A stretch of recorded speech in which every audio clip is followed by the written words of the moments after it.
नमस्कार। आज बात करते हैं भारत की रक्षा प्रौद्योगिकी में हुई एक जबरदस्त छलांग की।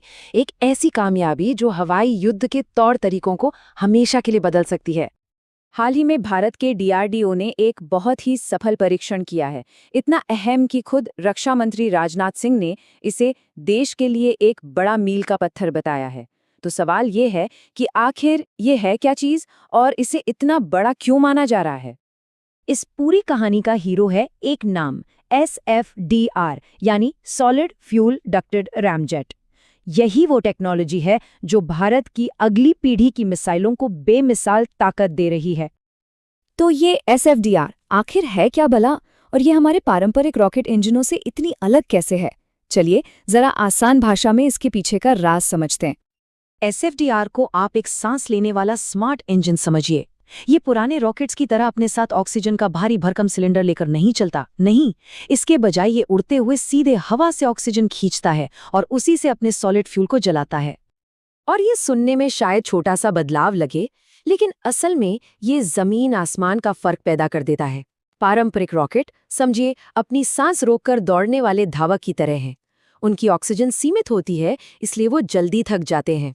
वहीं दूसरी तरफ SFDR मिसाइल दौड़ते हुए आज़ादी से सांस लेती है। इसका नतीजा, वो ज्यादा देर तक ज्यादा तेज रफ्तार से और कहीं ज्यादा दूर तक जा सकती है।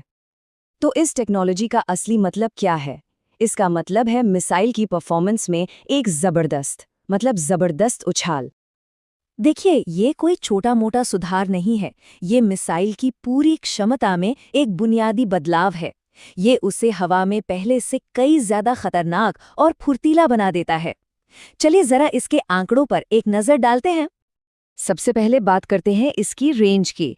340 किलोमीटर तक मार करने की जबरदस्त क्षमता, ये इसे अपने इलाके में एक बेजोड़ ताकत बना देती है।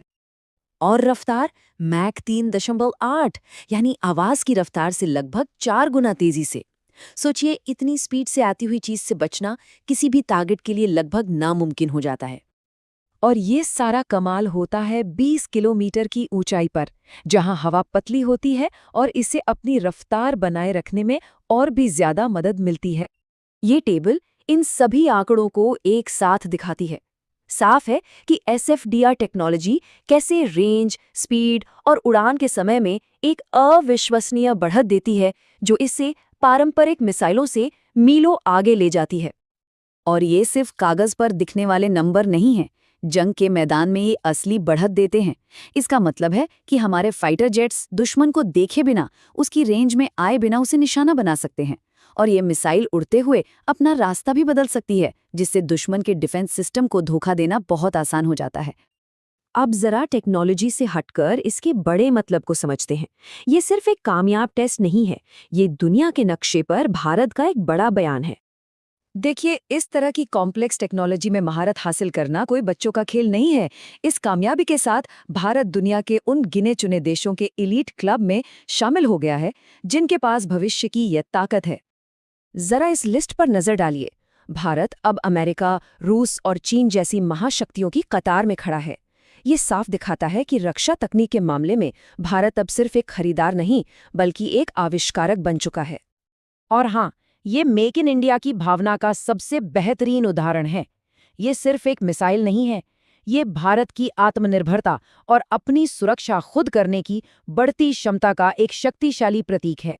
तो ये सब हमें एक बड़े सवाल पर लाकर खड़ा करता है। जब हमला करने वाली मिसाइलें इतनी तेज और स्मार्ट होती जा रही हैं, तो उनसे बचाव करने वाली टेक्नोलॉजी कैसे विकसित होगी? ये एक ऐसी तकनीकी दौड़ है जो भविष्य के युद्धों की पूरी तस्वीर तय करेगी। और अब भारत इस दौड़ में एक बहुत ही अहम खिलाड़ी बन चुका है।